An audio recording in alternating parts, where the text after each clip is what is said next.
Hello students, നവദർശൻ്റെ പുതിയൊരു English ക്ലാസ്സിലേക്ക് എല്ലാവർക്കും സ്വാഗതം. ഇനി നമ്മൾ 10ാം ക്ലാസ്സിൻ്റെ ഗ്ലോയിങ് ഇൻ ദ വിൻഡ് എന്ന പോയമാണ് എടുക്കുന്നത്. ഈ പോയം എഴുതിയതും പാടിയതും ബോബ് ഡിലൻ എന്ന ഒരു അമേരിക്കൻ സിംഗർ ആൻഡ് സോങ് റൈറ്ററാണ്. ഈ ഒരു പോയം എന്ന് പറയുന്നത് അമേരിക്കൻ സിവിൽ റൈറ്റ്സ് മൂവ്മെൻറ്റിൻ്റെ ഒരു ആന്തമായിട്ട് പരിഗണിക്കപ്പെട്ടിരുന്ന പോയമാണ്. വളരെയധികം ആളുകളെ ഇൻഫ്ലുവൻസ് ചെയ്തൊരു പോയമാണ്. അപ്പോൾ അദ്ദേഹത്തിൻ്റെ സാഹിത്യത്തിലേക്കുള്ള സംഭാവനകൾ ഒക്കെ കണക്കിലെടുത്തുകൊണ്ട് അദ്ദേഹത്തിന് 2016 ബോബ് ഡിലന് നോബൽ പ്രൈസ് ഫോർ ലിറ്ററേച്ചർ കിട്ടിയിട്ടുണ്ട്. ഇതാണ് അദ്ദേഹത്തിൻ്റെ ചിത്രം എന്ന് പറയുന്നത്. വളരെയധികം ആളുകളെ ഇൻഫ്ലുവൻസ് ചെയ്തിട്ടുള്ള ഒരുപാട് അമേരിക്കൻ സിംഗേഴ്സിൽ ഒരാളാണ് ഇദ്ദേഹം. അപ്പോൾ നമുക്ക് ഇന്ന് ഈ പോയം പഠിക്കാം. 1960s സിവിൽ റൈറ്റ്സ് മൂവ്മെൻറ്റിൻ്റെ അന്തമായിട്ട് പരിഗണിക്കപ്പെട്ട പോയമാണെന്ന് ഞാൻ പറഞ്ഞു. ഒരു ട്യൂണിലൊക്കെ പാടാൻ പറ്റിയൊരു സോങ് ആണ് ആക്ച്വലി. നമുക്കതിൻ്റെ ഒരുപാട് വേർഷൻസ് ഓഫ് സിംഗിങ് യൂട്യൂബിൽ അവൈലബിൾ ആണ്. നിങ്ങൾക്കതിൻ്റെ ലിങ്ക് ഞാൻ ഗ്രൂപ്പിൽ അയച്ചു തരുന്നതായിരിക്കും. So let's delve into the poem. ഈ പോയം എന്ന് പറയുന്നത് 9 റെറ്ററിക്കൽ ക്വസ്റ്റ്യൻസ് ആയിട്ട് എഴുതപ്പെട്ടിരിക്കുന്ന ഒരു പോയമാണ്. റെറ്ററിക്കൽ ക്വസ്റ്റ്യൻസ് എന്ന് വെച്ചാൽ എന്താണ്? Rhetorical questions are those questions which answers are known to everybody and no answers are expected. It is put to light on a topic the poet want to discuss. അപ്പോൾ മറ്റുള്ളവരുടെ ശ്രദ്ധ ആകർഷിക്കാൻ വേണ്ടിയിട്ട് ഒരു question രൂപത്തിൽ ചോദിക്കുന്ന ഫിഗർ ഓഫ് സ്പീച്ച് ആയിട്ട് നമുക്ക് പരിഗണിക്കാവുന്ന ക്വസ്റ്റ്യൻസാണ്. ഓപ്പൺ എൻഡഡ് ക്വസ്റ്റ്യൻസ് ആണ് ഈ റെറ്ററിക്കൽ ക്വസ്റ്റ്യൻസ് അല്ലെങ്കിൽ ഓപ്പൺ എൻഡഡ് ക്വസ്റ്റ്യൻസ് എന്ന് പറയുന്നത്. ഓക്കെ, അതിൻ്റെ ആൻസർ പ്രതീക്ഷിക്കുന്നില്ല, പക്ഷേ ഒരു വിഷയത്തിലേക്ക് ആളുകളുടെ ശ്രദ്ധ ആകർഷിക്കാൻ വേണ്ടിയിട്ട് പോയിട്ട് ഉപയോഗിക്കുന്ന ഒരു ഫിഗർ ഓഫ് സ്പീച്ചാണ് ഈ റെറ്ററിക്കൽ ക്വസ്റ്റ്യൻസ് എന്ന് പറയുന്നത്. How many roads must a man walk down before you call him a man? How many seas must a white dove sail before she sleeps in the sand? Yes, and how many times must the cannonballs fly before they are forever banned? അപ്പം ഇങ്ങനെയാണ് നമ്മുടെ poem തുടങ്ങുന്നത്. അപ്പോൾ ഈ പോയത്തിൻ്റെ ഒരു theme എന്ന് പറയുന്നത് the poet want to know when all the efforts on bringing freedom, banning weapons and ending of wars are going to be fruitful. People need to raise their voice against injustice, do their responsibilities and fight for their rights. അപ്പോൾ ഇതാണ് actually ഈ പോയത്തിൻ്റെ theme എന്ന് പറയുന്നത്. പോയറ്റിന് എപ്പോഴാണ് ഈ freedom movements ഒക്കെ fruitful ആവുന്നതെന്ന് അറിയാൻ ആഗ്രഹമുണ്ട്, അല്ലെങ്കിൽ ആളുകളുടെ ശ്രദ്ധ ഈ യുദ്ധത്തിനെതിരായിട്ടൊക്കെ ഒന്ന് തിരിക്കാൻ വേണ്ടിയിട്ട് ആഗ്രഹിച്ചുകൊണ്ടുള്ള ഒരു പോയറ്റിൻ്റെ ശ്രമമാണ് ഈ പോയം എന്ന് പറയുന്നത്. അപ്പോൾ ഇങ്ങനെ പോയം സ്റ്റാർട്ട് ചെയ്യുന്നത് എങ്ങനെയാണ്? How many roads must a man walk down before you call him a man? ഒരു മനുഷ്യനെ എത്രത്തോളം സഹിക്കണം അവനെ നമ്മളൊരു മനുഷ്യനായിട്ട് പരിഗണിക്കാൻ വേണ്ടി എന്നാണ് നമ്മുടെ പോയറ്റ് ചോദിക്കുന്നത്. How much a man has to suffer in life before he is recognized as a മാൻ?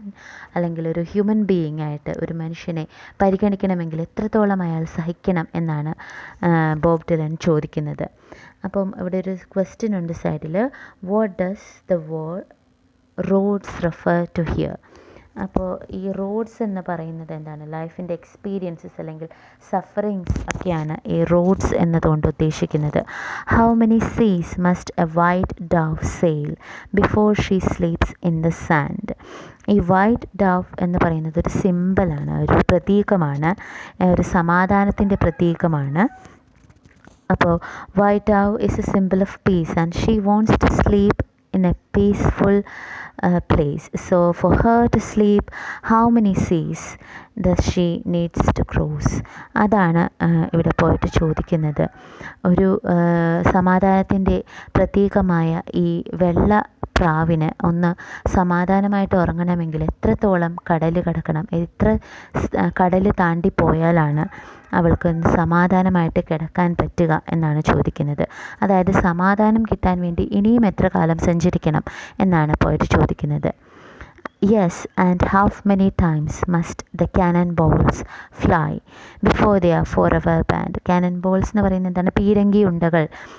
എത്ര പീരങ്കി ഉണ്ടകൾ ഇനിയും ചെലവിടണം ഇതെല്ലാം, ഈ യുദ്ധവും ഈ ആയുധങ്ങളുമെല്ലാം ഫോർ ബാൻഡ് എന്ന് പറഞ്ഞാൽ എന്നേക്കുമായിട്ട് ഇതൊക്കെ ഒഴിവാക്കപ്പെടാനായിട്ട് എത്രത്തോളം ഇനിയും കാലം മുന്നോട്ട് പോകണം എന്നാണ് പോയിട്ട് ചോദിക്കുന്നത്.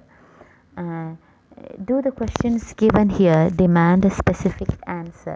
ഈ ക്വസ്റ്റ്യൻ നിങ്ങൾ കണ്ടോ? അത് ഞാൻ ഓൾറെഡി ബിഗിനിങ് ഓഫ് ദ പോയിം ഞാൻ പറഞ്ഞതാണ്. ഇതിനെ നമ്മൾ ഓപ്പൺ എൻഡഡ് ക്വസ്റ്റ്യൻസ് അല്ലെങ്കിൽ റെട്ടറിക്കൽ ക്വസ്റ്റ്യൻസ് എന്നാണ് പറയുന്നത്. ഇതിൻ്റെ പേര് നിങ്ങൾ ഓർത്ത് വെക്കണം. റെട്ടറിക്കൽ ക്വസ്റ്റ്യൻസ് അല്ലെങ്കിൽ ഓപ്പൺ എൻഡഡ് ക്വസ്റ്റ്യൻസിന് നിങ്ങൾക്ക് പരീക്ഷയ്ക്ക് ചോദിക്കുവാണെങ്കിൽ അങ്ങനെ എഴുതേണ്ടതാണ് നിങ്ങൾ. അപ്പം ഇതിൻ്റെ ആൻസേഴ്സ് നമ്മൾ എക്സ്പെക്റ്റ് ചെയ്യുന്നില്ല, പക്ഷേ നമ്മുടെ ശ്രദ്ധ ആകർഷിക്കാൻ വേണ്ടി പോയറ്റ് അങ്ങനെ പറയുന്നതാണ്. ഓക്കെ, നമ്മളിനി ഒരു റിഫ്രെയിനിലേക്കാണ് പോകുന്നത്, അല്ലെങ്കിൽ ഒരു കപ്ലറ്റ് നമ്മുടെ പോയത്തിൽ 3 തവണ റിപ്പീറ്റ് ചെയ്തിട്ടുണ്ട്. അപ്പോൾ അങ്ങനെ റിപ്പീറ്റ് ചെയ്ത് വരുന്ന ലൈൻസിനെയാണ് നമ്മൾ റിഫ്രെയിൻസ് എന്ന് പറയുന്നത്. അപ്പം അത് ആ കവിതയുടെ ഇമ്പാക്റ്റ് ഒന്ന് കൂട്ടാൻ വേണ്ടിയിട്ട് നമ്മൾ ഉപയോഗിക്കുന്നതാണ്. The answer my friend is blowing in the wind. The answer is blowing in the wind. അപ്പോൾ ഈ ചോദിച്ച ചോദ്യങ്ങളുടെയൊക്കെ ഉത്തരം കാറ്റിൽ പറന്ന് നടക്കുന്നുണ്ട്, അല്ലെങ്കിൽ ഉത്തരം നിങ്ങൾക്ക് എല്ലാവർക്കും അറിയാം. ഞാനത് പ്രത്യേകിച്ച് അതിൻ്റെ ഉത്തരം നിങ്ങളോട് പറഞ്ഞു തരേണ്ട കാര്യമില്ല. It is known to everybody. അപ്പം അത് ആളുകൾ അല്ലെങ്കിൽ മനുഷ്യരൊന്ന് കണ്ണും കാതുമൊക്കെ കൂർപ്പിച്ച് വെച്ചാൽ കിട്ടാവുന്നതേ ഉള്ളൂ. ആൻസർ ഇപ്പോൾ നമ്മളുടെ ചുറ്റിനും എല്ലാവർക്കും അറിയാം എന്നാണ് പോയിട്ട് പറയുന്നത്.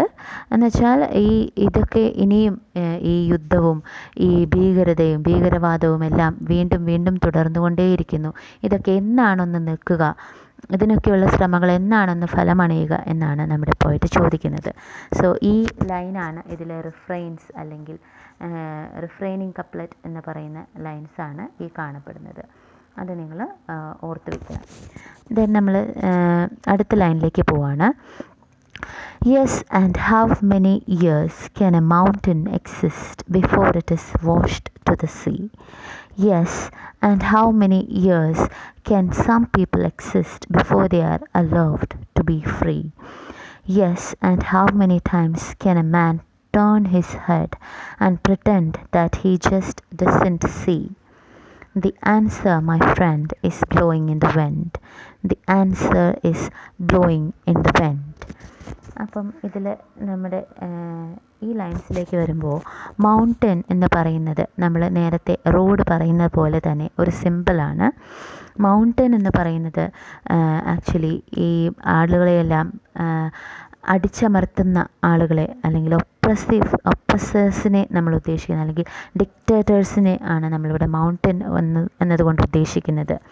അപ്പോൾ ഈ മൗണ്ടൻ ഇത്രയും വലിയ മല പോലെ ഉയർന്നു നിൽക്കുന്ന ഈ ഒപ്രഷൻ എത്ര കാലം നീണ്ടു നിൽക്കും? Before it is washed to the sea എന്ന് പറയുന്നത് ഈ ആളുകളുടെയൊക്കെ പ്രതിരോധവും അല്ലെങ്കിൽ ഈ അടിച്ചമർത്തലിനെതിരെയുള്ള പ്രക്ഷോഭങ്ങളൊക്കെ ഫലമണിയുന്നതിനെയാണ് ഈ സീയിലേക്ക് മൗണ്ടൻ വന്ന് വീഴുക എന്നുള്ളതുകൊണ്ട് ഉദ്ദേശിക്കുന്നത്. അപ്പോൾ ഈ ഡിക്റ്റേറ്റേഴ്സിനെയും ഈ ഒപ്രസേഴ്സിനെയൊക്കെ എത്ര കാലം നമ്മൾ സഹിക്കണം, ഇതിനൊക്കെ ഒരു അറുതി വരാൻ എന്നാണ് പോയിട്ട് ചോദിക്കുന്നത്. Yes, and how many years can some people exist before they are allowed to be free? ഈ മനുഷ്യരായിട്ട് തന്നെ പരിഗണിക്കപ്പെടാത്ത ഈ ആളുകളൊക്കെ ഇനിയും ഒരു മനുഷ്യൻ എന്ന രീതിയിൽ പരിഗണന കിട്ടാനായിട്ട് എത്ര കാലം വേണ്ടി വരും എന്നാണ്. അവരിങ്ങനെ ജീവിച്ച് തീർക്കേണ്ടത്, സ്വാതന്ത്ര്യം അനുഭവിച്ച് ഇങ്ങനെ ഒരു ജീവിതം ജീവിക്കാൻ അവരിനി എത്ര കാലം തടവിൽ കഴിയേണ്ടി വരും എന്നാണ് രണ്ടാമത്തെ ലൈനിൽ ചോദിക്കുന്നത്. Yes, and how many times can a man turn his head and pretend that he just doesn't see?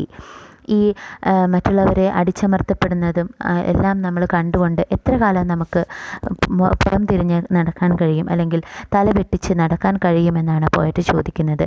ഈ മറ്റുള്ളവരെ അല്ലെങ്കിൽ അവരുടെ ഫെല്ലോ ബീയിങ്സിനെ അടിച്ചമർത്തുന്നത്? എന്തുകൊണ്ടാണ് ആളുകളെല്ലാവരും ഇങ്ങനെ ഇഗ്നോർ ചെയ്ത് കളയുന്നത്?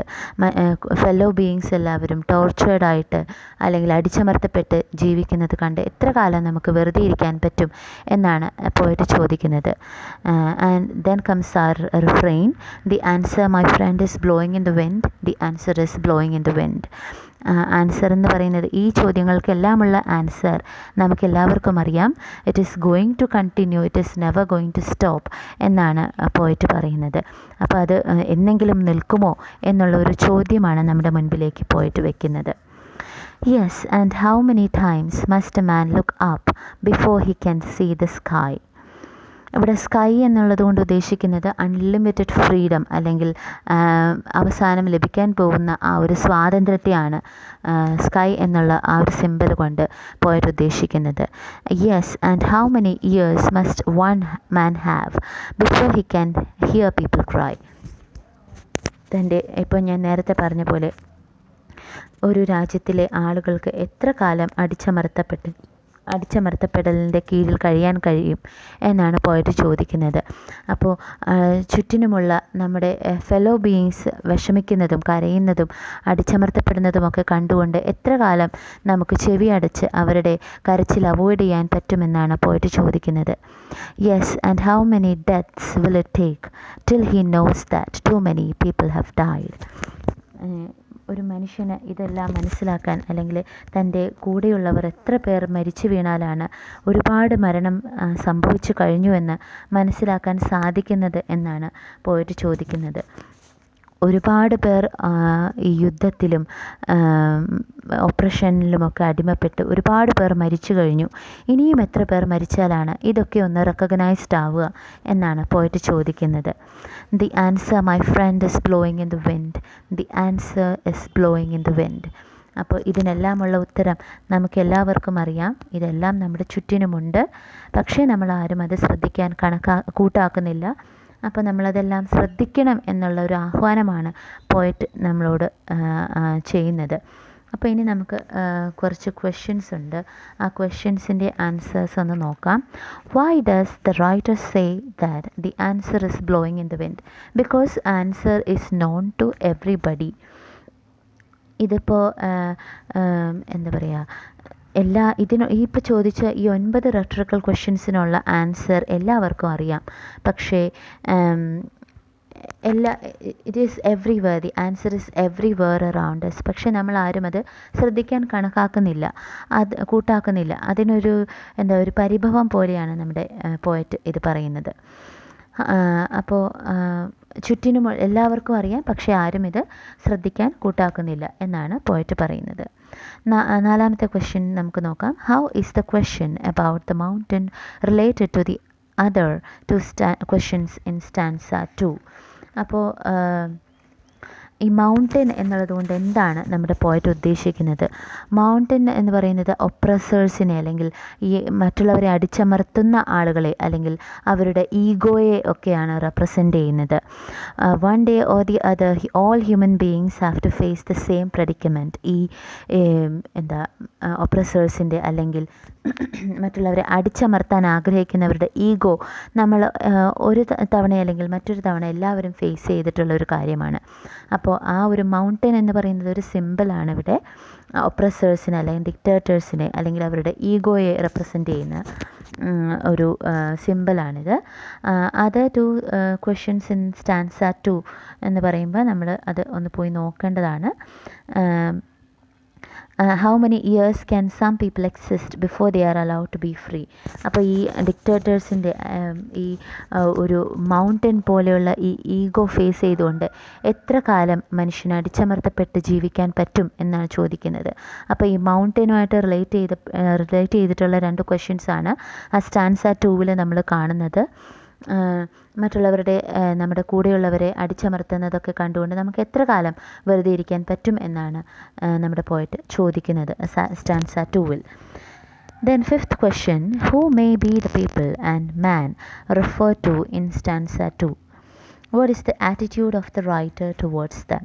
അപ്പം നമ്മുടെ പോയറ്റിന് അല്ലെങ്കിൽ നമ്മുടെ ഈ സോങ് റൈറ്ററിന് ആ ചുറ്റുമുള്ളവരോടൊക്കെ ഒരു സിമ്പതി അല്ലെങ്കിൽ ഒരു എന്താ പറയുക ഒരു കരുണ നിറഞ്ഞ ഒരു മനോഭാവമാണ് ഉള്ളത് അല്ലേ. People represent A group which lakhs A voice and space in the society. അപ്പം സമൂഹത്തിലൊരു എന്താ പറയുക ഒരു വോയിസ് ഇല്ലാത്ത അല്ലെങ്കിൽ അവരുടെ ഒപ്പീനിയൻ വാലിഡേറ്റ് ചെയ്യപ്പെടാത്ത ആളുകളെയാണ് നമ്മൾ പീപ്പിൾ എന്നുള്ളത് കൊണ്ട് ഇവിടെ ഉദ്ദേശിക്കുന്നത്. ആൻഡ് മാൻ എന്ന് പറയുന്നത് ഒരു മോഡേൺ മാനെ അല്ലെങ്കിൽ ഒരു ആധുനിക മനുഷ്യനെയാണ് ഇവിടെ ഉദ്ദേശിക്കുന്നത്. And he just pretends to see that ഇതൊക്കെ ഇവിടെ നടന്നിട്ടും ഇതൊന്നും കാണാത്ത പോലെ ഇഗ്നോർ ചെയ്തു പോകുന്ന ഒരു ആധുനിക മനുഷ്യനെയാണ് ഈ മാൻ എന്നുള്ളത് കൊണ്ട് ഇവിടെ പോയിട്ട് ഉദ്ദേശിക്കുന്നത്. Then pick out lines from the song that refers to the denial of civil rights. അപ്പം ഈ സിവിൽ റൈറ്റ്സ് ഡിനൈ ചെയ്യപ്പെടുന്ന ലൈൻസ് ഏതൊക്കെയാണ്? How many times can a man turn his head and pretend that he just doesn't see? ആ ഒരു line, ഈ ഒരു ലൈനും പിന്നെ how many years must one man can have before he can hear people cry? ഈ രണ്ട് ലൈൻസാണ് അവിടെ 6th ക്വസ്റ്റ്യൻ്റെ ആൻസറായിട്ട് വരുന്നത്. Then 7th question, what attitude of the people is reflected in the refrain? The answer is blowing in the wind. ആ ഒരു refrain കൊണ്ട് ഉദ്ദേശിക്കുന്നത്, ഈ 3 തവണ ഉപയോഗിച്ചിരിക്കുന്ന ഈ റിഫ്രെയിൻ കൊണ്ട് ഉദ്ദേശിക്കുന്നത് the indifference of people is reflected in that refrain. മറ്റുള്ളവരോട് അല്ലെങ്കിൽ നമ്മുടെ കൂടെയുള്ളവർ അനുഭവിക്കുന്ന എക്സ്പീരിയൻസസ് അല്ലെങ്കിൽ സഫറിങ്സൊക്കെ കണ്ടില്ലെന്ന് നടിച്ചുകൊണ്ട് പോകുന്ന ആളുകളുടെ ആ ഒരു ഇൻഡിഫറൻസിനെയാണ് അല്ലെങ്കിൽ ഇഗ്നോറൻസിനെയാണ് ഈ റിഫ്രെയിനിൽ പോയിട്ട് ചൂണ്ടിക്കാണിക്കുന്നത്. അപ്പോൾ അതാണ് നമ്മുടെ ഈ പോയം, ഇന്നത്തെ നമ്മൾ എടുത്ത പോയത്തിൻ്റെ ഒരു മെയിൻ തീം എന്ന് പറയുന്നത്. മറ്റുള്ളവർ ആധുനിക മനുഷ്യൻ്റെ ഇൻഡിഫറൻസ് അല്ലെങ്കിൽ എന്താ പറയുക ഇഗ്നോറൻസ്, മറ്റുള്ളവരുടെ സഫറിങ്സ് കാണാതിരിക്കുന്ന ആ ഒരു ഇൻഡിഫറൻസിനെ അല്ലെങ്കിൽ ഒരു ഇഗ്നോറൻസിനെ ചൂണ്ടിക്കാണിക്കാനായിട്ടാണ് നമ്മുടെ പോയറ്റ് ഈ റിഫ്രെയിൻസ് കൊണ്ടുദ്ദേശിക്കുന്നത്. അപ്പോൾ ഇതാണ് നമ്മുടെ ഇന്നത്തെ പോയം. ബോബ് ഡിലൻ എഴുതിയ, അമേരിക്കൻ റൈറ്റർ എഴുതിയ ഈ പോയം. അപ്പം നിങ്ങൾക്ക് ഈ QR കോഡ് സ്കാൻ ചെയ്ത് കഴിഞ്ഞിട്ടുണ്ടെങ്കിൽ നിങ്ങൾക്ക് ഈ പോയം ട്യൂണിൽ ഒരാൾ പാടുന്നത് കേൾക്കാൻ പറ്റും, അതിൻ്റെ പിക്ചറൈസേഷനൊക്കെ കാണാൻ പറ്റും. അപ്പോൾ എല്ലാവർക്കും ഈ പോയം ക്ലിയറായിട്ട് മനസ്സിലായി കാണുമെന്ന് വിചാരിക്കുന്നു. നമുക്ക് സൂം ക്ലാസ്സിൽ അതിൻ്റെ ക്വസ്റ്റ്യൻ ആൻസേഴ്സും ഡൗട്ട്സും ഒക്കെ ക്ലിയർ ചെയ്യാം. എന്തെങ്കിലും ഡൗട്ട്സ് ഉണ്ടെങ്കിൽ നിങ്ങൾ അണ്ടർലൈൻ ചെയ്ത് വെക്കുക. ഇനി നമ്മൾ ആക്ടിവിറ്റീസിലേക്കാണ് പോകുന്നത്. ആക്ടിവിറ്റി 1ലേക്ക് നമുക്കൊന്ന് ശ്രദ്ധ കൊണ്ടുവരാം. Read the following sentences and place them along appropriate headings in the box. So we have a box here and it is statements and questions. You have to find out the statements and write it here, and you have to find out the questions and write it here. Okay, so the first question, had they finished shooting? So obviously it is a question, so you will put it here. Their training had not gone very bad. So it is a statement. Obviously there is no question mark, so we can find out, and there is a period or full stop at the end, so which means it is definitely a statement. So we are going to pick the second sentence and put it here. The shots were too dark. It is also a statement. Question mark ഒന്നും കാണുന്നില്ല and ഒരു full stop ഉണ്ട്. So ഇതൊരു statement ആയതുകൊണ്ട് we will write it here. Do you think it is easy to set the animal free in the bamboo grove? അതൊരു question ആണ്, നമുക്ക് വളരെ ക്ലിയർ ആയിട്ട് മനസ്സിലാക്കാൻ സാധിക്കും. So you will write it here. Gopi is banished by the king. അതൊരു statement ആണ്. So ഇവിടെ എഴുതും. Could a tiger from Bharat Circus do this job? It's a question, so we'll write it here. Bharat Circus has 2 tigers with them. It is a statement, so we'll put it here. Mr. Thorat was the ringmaster of the circus. It's obviously a statement. We'll write it here. Bhaga has also been banished. It's a statement, so we'll write it here. Were all our plans going to go down the drain? അതൊരു question ആയതുകൊണ്ട് തന്നെ will write it on the second column.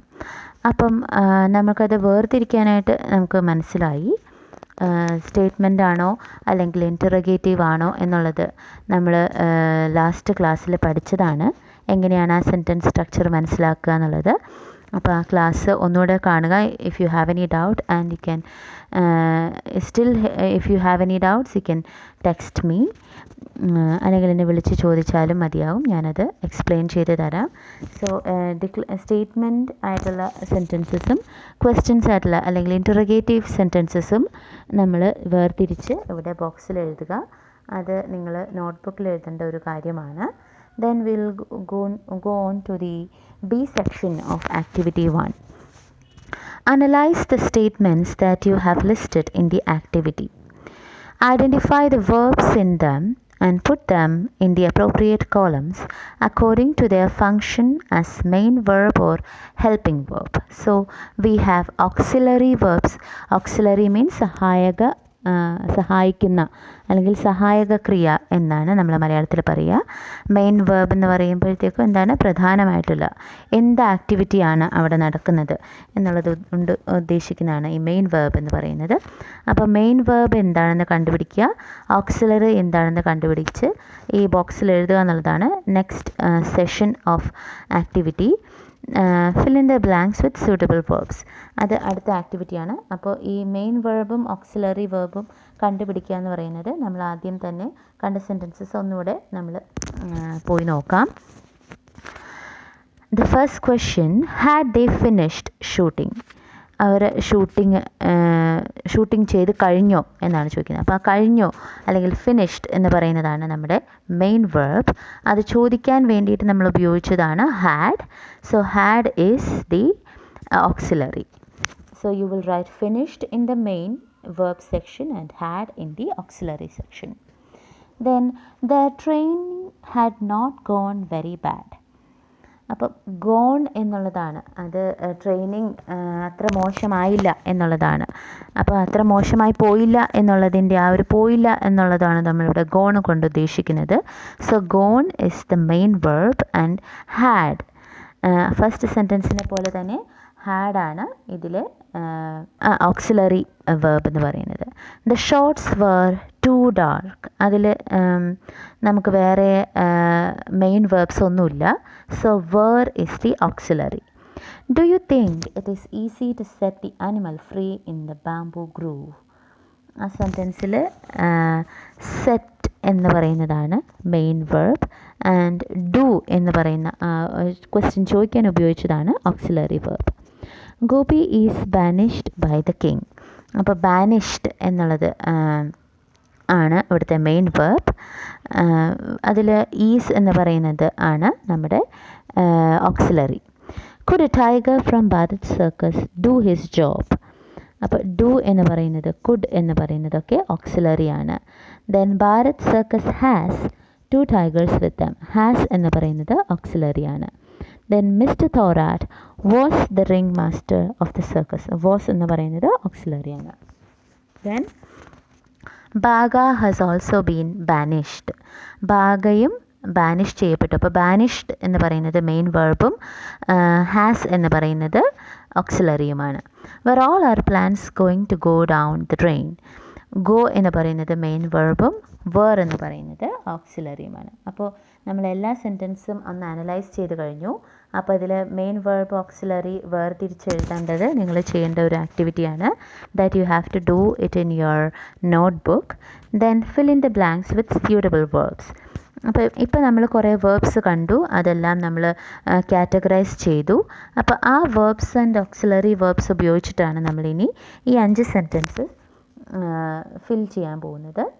They dash planning something different. അപ്പോൾ നമുക്ക് ഇപ്പം അത് ഏത് tense ആണെന്നുള്ളത് clear അല്ല. സോ യു ക്യാൻ യൂസ് ദേ ആയതുകൊണ്ട് യു ക്യാൻ യൂസ് ആർ അല്ലെങ്കിൽ where.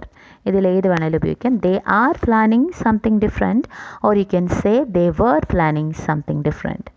Then second question, he dash reading a book when I visited him. അപ്പോൾ ഒരു കാര്യം ചെയ്തുകൊണ്ടിരിക്കുകയായിരുന്നു ഞാൻ അവിടെ ചെന്നപ്പോൾ എന്ന് പറയാണ്. So it is obviously in past tense. So you are going to use he was reading. He എന്ന് പറയുന്നത് സിംഗുലർ സബ്ജക്റ്റ് ആയതുകൊണ്ട് you will use was. So he was reading a book when I visited him. Then Mr. Thorat dash two tigers with him. Mister തോറാട്ടിന് രണ്ട് കടുവകൾ ഉണ്ടായിരുന്നു എന്ന് പറയാണ്. So it is past tense. So you will write mister Thorat had two tigers with him. Then fourth question, a tiger might be impossible to handle. Sorry, I said the answer already. A tiger dash be impossible to handle. അതൊരു probability പറയാണ്. So might be impossible to handle. Then fifth question, the shooting dash need 2 more days time. The shootingന് 2 ദിവസം കൂടി വേണം എന്ന് പറയാണ്. So it is in future tense. So you will write the shooting will need 2 more days time. അപ്പം അത് fill ചെയ്യുന്നത് നിങ്ങൾ മനസ്സിലായി കാണുമെന്ന് വിചാരിക്കുന്നു. Then fill in the blank columns in the table below. One is done for you. So you are going to find out the functions and usages of model auxiliary verbs. അപ്പം auxiliary verbsനെ പറ്റി ഒരു detailed ആയിട്ടുള്ള ക്ലാസ്സാണ് നമ്മളിപ്പോൾ എടുക്കാൻ പോകുന്നത്. So will ആദ്യത്തെ നമുക്ക് വേണ്ടി ചെയ്ത് തന്നിരിക്കുന്നത് നമുക്ക് നോക്കാം. will മേക്കിംഗ് പ്രഡിക്ഷൻസ്, ഒരു കാര്യം സംഭവിക്കും എന്ന് നമ്മൾ പറയാണ്. Then offering to do something like ഒരു ടാസ്ക് എന്തെങ്കിലും ഞാൻ ചെയ്യും അല്ലെങ്കിൽ ഒരു കാര്യം ഞാൻ ചെയ്യും എന്ന് പറയുന്നതിന് വേണ്ടിയിട്ട് നമ്മൾ ഉപയോഗിക്കും. Then expressing determination, I will do it എന്ന് പറഞ്ഞാൽ എന്താ, ഞാനിത് അല്ലെങ്കിൽ I will do that, I will go there എന്ന് പറയുമ്പോൾ ഞാനൊരു കാര്യം ചെയ്യുമെന്ന് ഡിറ്റർമിൻഡ് ആയിട്ട് പറയുന്നത് നമ്മൾ വിൽ ഉപയോഗിക്കും. Then making a formal request, ഒരു will you do this or will you open the window please എന്ന് പറയുന്ന ആ ഒരു ക്വസ്റ്റ്യൻ, ഒരു റിക്വസ്റ്റ് ചെയ്യാൻ വേണ്ടിയിട്ട് നമ്മൾ വിൽ ഉപയോഗിക്കും. Then denote in future, the train will leave at 4 o'clock. Train 4 മണിക്ക് പോകും എന്ന് പറയുന്ന ആ ഒരു ഫ്യൂച്ചർ നടക്കാൻ പോകുന്ന ഒരു കാര്യം നമ്മൾ പറയുമ്പോഴും നമ്മൾ വിൽ ഉപയോഗിക്കും. അപ്പം ഈ വില്ലിൻ്റെയും വുഡിൻ്റെയും ഷാലിൻ്റെയും ഷുഡിൻ്റെയും ഒക്കെ യൂസേജ് എന്താണെന്ന് പറയാനാണ്. അപ്പോൾ ഇതിൻ്റെ ഡീറ്റെയിൽഡ് ആയിട്ടുള്ള നോട്ട്സ് ഞാൻ നിങ്ങൾക്ക് ഗ്രൂപ്പിൽ അയച്ചു തരുന്നതായിരിക്കും. സോ നമ്മൾ അതൊന്ന് ഡിസ്കസ് ചെയ്ത് പോകാം. സോ വുഡ് എന്ന് പറയുമ്പോൾ നമ്മൾ ഒരു എങ്ങനെയൊക്കെയാണ് വുഡ് ഉപയോഗിക്കുന്നത് എന്നാണ് നമ്മൾ ഇനിയിപ്പോൾ നോക്കാൻ പോകുന്നത്. Okay, would expressing desires, I would like to become teacher. ഒരു ടീച്ചർ ആകാനായിട്ട് എനിക്ക് ആഗ്രഹമുണ്ട് എന്ന് ഞാൻ പറയുമ്പോൾ എൻ്റെ ആഗ്രഹം ഞാൻ പറയാൻ വേണ്ടിയിട്ട് നമുക്ക് വുഡ് ഉപയോഗിക്കാം. ഓക്കെ, നമ്മളിപ്പോൾ വുഡിനെ പറ്റിയാണ് പറയുന്നത്. Okay, here then express an intention, ഒരു കാര്യം ചെയ്യാനായിട്ട് നമുക്ക് ആഗ്രഹമുണ്ട് എന്നെങ്കിൽ നമുക്കത് എങ്ങനെ പറയാം, they told they would reach here this afternoon. So അതും നമുക്ക് വുഡിൻ്റെ ഒരു യൂസേജ് ആയിട്ട് വരും. ദെൻ ഒരു വിഷ്, ഒരു ആഗ്രഹം പറയാനായിട്ട്, I wish I would win, ഞാൻ വിജയിച്ചിരുന്നെങ്കിൽ അല്ലെങ്കിൽ കോൺടെസ്റ്റിൽ ഞാൻ വിജയിച്ചിരുന്നെങ്കിൽ നന്നായിരുന്നു എന്ന് ഞാൻ ആഗ്രഹിക്കുന്നു എന്ന് പറയുമ്പോൾ നമുക്ക് വുഡ് ഉപയോഗിക്കാം. Then to make a polite request, would you do me a favour, ഒരു കാര്യം നമുക്ക് ചെയ്ത് തരുമോ എന്ന് വളരെ മാന്യമായിട്ട് ചോദിക്കുമ്പോഴും നമുക്ക് വുഡ് ഉപയോഗിക്കാം. Habitual action in the past, every morning they would go for a walk. അപ്പം പണ്ട് ഉണ്ടായിരുന്ന ഒരു ഹാബിറ്റ് അല്ലെങ്കിൽ ഒരു ശീലം നമ്മൾ കാണിക്കാൻ വേണ്ടിയിട്ടും നമുക്ക് വുഡ് ഉപയോഗിക്കാം. So that's all about would. I hope it is clear. Then shall, അടുത്തത് നമ്മൾ ഡിസ്കസ് ചെയ്യുന്നത് ഷാലാണ്. Shall indicates future action. I shall meet him tomorrow. ഞാൻ അവനെ കാണും എന്ന് പറയുകയാണ്. അപ്പോൾ അത് ഒരു ആക്ഷൻ, ഫ്യൂച്ചർ ആക്ഷൻ കാണിക്കാൻ വേണ്ടിയിട്ട് നമ്മൾ ഷാൽ ഉപയോഗിക്കും. ദെൻ ഒരു സജഷൻ പറയാൻ, ഞാൻ വന്നോട്ടെ നിൻ്റെ കൂടെ, shall I come with you, ഞാൻ എൻ്റെ കൂടെ വന്നോട്ടെ എന്നൊരു സജഷൻ പറയുമ്പോൾ നമ്മൾ ഷാൽ ഉപയോഗിക്കും. Then promises or voluntary actions. I shall never forget my duties. ഒരു എന്താണ്, എൻ്റെ ചുമതലകൾ ഞാൻ ഒരിക്കലും മറക്കില്ല എന്ന് പറയുന്ന ആ ഒരു എന്താ പറയുക, ഒരു കർത്തവ്യബോധം കാണിക്കാൻ വേണ്ടിയിട്ട് നമുക്ക് ഷാൽ ഉപയോഗിക്കാം. I shall never forget my duties.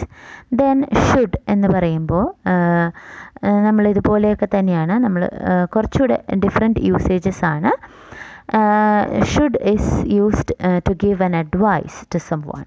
You should take lessons very seriously എന്ന് പറയുമ്പോൾ എന്താണ്, ഒരു സജഷൻ അല്ലെങ്കിൽ ഒരു അഡ്വൈസ് നമ്മൾ പറയുകയാണ്. ദെൻ ഹൈപ്പോത്തറ്റിക്കൽ സിറ്റുവേഷൻ പറയുമ്പോഴും നമ്മളിങ്ങനെ ഉപയോഗിക്കാം. Should you need any help, you just call me. നിനക്ക് ഇനിയിപ്പോൾ ഒരു ആവശ്യം വരുവാണെങ്കിൽ, ഒരു ഹൈപ്പോത്തറ്റിക്കൽ ഒരു സിറ്റുവേഷൻ പറഞ്ഞിട്ട് നമുക്ക് അങ്ങനെ പറയാം. ഒരാവശ്യം വരുവാണെങ്കിൽ നിനക്കെന്നെ വിളിക്കാം എന്ന് പറയുകയാണ്. ഓക്കെ, സോ ഹൈപ്പോത്തറ്റിക്കൽ സിറ്റുവേഷൻസിലും നമുക്ക് ഷുഡ് ഉപയോഗിക്കാം. ദെൻ ക്യാൻ എന്ന് പറയുമ്പോൾ ഐ ക്യാൻ ഡു ഇറ്റ് എന്ന് പറയുമ്പോൾ ഒരു എബിലിറ്റി കാണിക്കുന്നു. ദെൻ പെർമിഷൻ കാണിക്കാൻ വേണ്ടിയിട്ടും നമ്മൾ ക്യാൻ ഉപയോഗിക്കാം. Can I use your pen, can I use your book, can I use this bathroom, like that. Permission ചോദിക്കാനും ക്യാൻ ഉപയോഗിക്കാം. Then possibility. Smoking can cos cancer. Can cos, അപ്പോൾ ഈ smoking drinking എന്നൊക്കെ പറയുന്നത് ഒരു ബാഡ് ഹാബിറ്റാണ്. അപ്പോൾ അത് ക്യാൻസർ ഉണ്ടാക്കിയേക്കാം എന്ന് പറയുന്ന ഒരു പോസിബിലിറ്റി കാണിക്കാനും നമ്മൾ ഇതുപയോഗിക്കും. ദെൻ ക്യാൻ ഉപയോഗിക്കും. ദെൻ കുഡ് എങ്ങനെയൊക്കെ ഉപയോഗിക്കും എന്ന് നോക്കാം. Ability in the past. She could walk when she was 9 months old. അവൾ 9 മാസം പ്രായമുള്ളപ്പോൾ തന്നെ അവൾക്ക് നടക്കാൻ സാധിക്കുമായിരുന്നു എന്ന് പറയുകയാണ്. അപ്പോൾ അത് എബിലിറ്റി ഇൻ ദ പാസ്റ്റ് നമ്മൾ കാണിക്കാൻ വേണ്ടിയിട്ട് ഈ കുഡ് ഉപയോഗിക്കും. Then polite permission. Could I borrow your pen please, എനിക്കൊരു പേന നിങ്ങൾ തരാമോ. അപ്പോൾ ആ ഒരു പൊളൈറ്റ് പെർമിഷൻ ചോദിക്കാനും കുഡ് ഉപയോഗിക്കാം. ദെൻ പോസിബിലിറ്റി, ക്യാൻ പറഞ്ഞ പോലെ തന്നെ ഒരു പോസിബിലിറ്റി പറയാൻ, you could be right I suppose എന്ന് പറഞ്ഞാൽ നിങ്ങൾ ചിലപ്പം ശരിയായിരിക്കാം എന്ന് പറയുന്ന ആ ഒരു പോസിബിലിറ്റി കാണിക്കാനും നമുക്ക് ഇത് ഉപയോഗിക്കാം, കുഡ് ഉപയോഗിക്കാം. ദെൻ മേ ചോദിക്കുമ്പോൾ may I come in, obviously നമ്മളെപ്പോഴും ഉപയോഗിക്കുന്നതാണ് ആ പെർമിഷൻ ചോദിക്കാൻ വേണ്ടിയിട്ട്. അല്ലെങ്കിൽ ഇറ്റ് മേ റെയിൻ ടുമോറോ, നാളെ മഴ പെയ്തേക്കാം എന്ന് പറയുന്ന പോസിബിലിറ്റി അല്ലെങ്കിൽ ഒരു പ്രോബബിലിറ്റി കാണിക്കാൻ വേണ്ടിയിട്ട് മേ ഉപയോഗിക്കാം. ദെൻ മൈറ്റ്, അതും ഇതുപോലെ തന്നെ മേ പോലെ തന്നെ പോസിബിലിറ്റി അല്ലെങ്കിൽ ഒരു പ്രോബബിലിറ്റി കാണിക്കാനാണ്. He might come here soon, അവനിവിടെ വേഗം വരാൻ സാധ്യതയുണ്ട് എന്ന് പറയുന്ന ഒരു പോസിബിലിറ്റി കാണിക്കാൻ വേണ്ടിയിട്ട് നമുക്ക് മൈറ്റ് ഉപയോഗിക്കാം. ദെൻ മസ്റ്റ് എന്ന് പറയുന്നത് യു മസ്റ്റ് ഡു ദിസ് അല്ലെങ്കിൽ you must do the home work, നീ എന്തായാലും ചെയ്യേണ്ട ഒരു സ്ട്രോങ് ഓബ്ലിഗേഷൻ കാണിക്കാൻ വേണ്ടിയിട്ടാണ് മസ്റ്റ് ഉപയോഗിക്കുന്നത്. ദെൻ നീഡ് എന്ന് പറയുന്നതോ നെസസിറ്റി അല്ലെങ്കിൽ ഒരു പറഞ്ഞ പോലെ തന്നെ ഒരു ഒബ്ലിഗേഷൻ കാണിക്കാൻ വേണ്ടിയിട്ടാണ്. I need a new coat എന്ന് പറഞ്ഞാൽ എനിക്കൊരു കോട്ട് വേണം, എൻ്റെ ഒരു ആവശ്യമാണത്. ഓക്കെ, സോ നെസസിറ്റി അല്ലെങ്കിൽ ഒബ്ലിഗേഷൻ കാണിക്കാൻ വേണ്ടിയിട്ടാണ് നീഡ് ഉപയോഗിക്കുന്നത്. Then dare, I dare you to do this in front of me, ഞാനിത് എൻ്റെ മുമ്പിൽ നീ ചെയ്ത് കാണിക്കുമെന്ന് ചലഞ്ച് ചെയ്യുന്നു. ഓക്കെ, അപ്പോൾ ചലഞ്ച് ചെയ്യാൻ വേണ്ടിയിട്ടാണ് ഈ ഡെയർ എന്ന് പറയുന്ന ഓക്സിലറി മോഡൽ ഓക്സിലറി ഉപയോഗിക്കുന്നത്. How dare he do it, അവനിത് ചെയ്യാൻ എങ്ങനെ ധൈര്യമുണ്ടായി എന്ന് പറയുന്ന ഒരു ചലഞ്ച് കാണിക്കാൻ വേണ്ടിയിട്ടാണ് അത് ഉപയോഗിക്കുന്നത്. ദെൻ ഓട്ട് ടു, ഒബ്ലിഗേഷൻ അല്ലെങ്കിൽ ഒരു അഡ്വൈസ് അല്ലെങ്കിൽ ഒരു ലോജിക്കൽ കൺക്ലൂഷൻ ഒക്കെ വേണ്ടി വരുമ്പോഴാണ്. Okay, I ought to see him today, you ought to study for your lessons. Then he ought to come here, അവൻ ഇവിടെ വരേണ്ടതാണ് എന്ന് പറയുന്ന ആ ഒരു ലോജിക്കൽ കൺക്ലൂഷനിലേക്ക് എത്താൻ വേണ്ടിയിട്ട് നമ്മൾ ഓട്ട് ഉപയോഗിക്കും. Then use to is obviously it is a habitual or accustomed action took place in the past but not continuing in the present. Use to എന്ന് പറയുന്നത് പണ്ട് ഉണ്ടായിരുന്ന ഒരു ശീലം പക്ഷേ ഇപ്പോഴില്ലാത്തൊരു ശീലം കാണിക്കാൻ വേണ്ടിയിട്ടാണ് ഈ മോഡൽ ഓക്സിലറി ഉപയോഗിക്കുന്നത്. I use to swim very well but now I cannot, അപ്പം ഞാൻ പണ്ട് നന്നായിട്ട് നീന്തുമായിരുന്നു, ഇപ്പം എനിക്ക് പറ്റുന്നില്ല എന്ന് കാണിക്കുന്നതാണ് അപ്പോൾ ആ ഒരു മോഡൽ ഓക്സിലറീസിൻ്റെ യൂസേജസ് നിങ്ങൾ ക്ലിയറായിട്ട് മനസ്സിലാക്കിയിരിക്കണം. അപ്പം ഞാൻ ഇന്നത്തെ ക്ലാസ് ഇവിടെ വെച്ച് ക്ലോസ് ചെയ്യാമെന്ന് വിചാരിക്കുന്നു. ബാക്കിയുള്ള ആക്ടിവിറ്റീസ് ആൻഡ് ലാംഗ്വേജ് എലമെൻറ്റ്സ് നമ്മൾ നെക്സ്റ്റ് ക്ലാസ്സിൽ ഡിസ്കസ് ചെയ്യുന്നതായിരിക്കും. So thank you for watching. See you in our next video.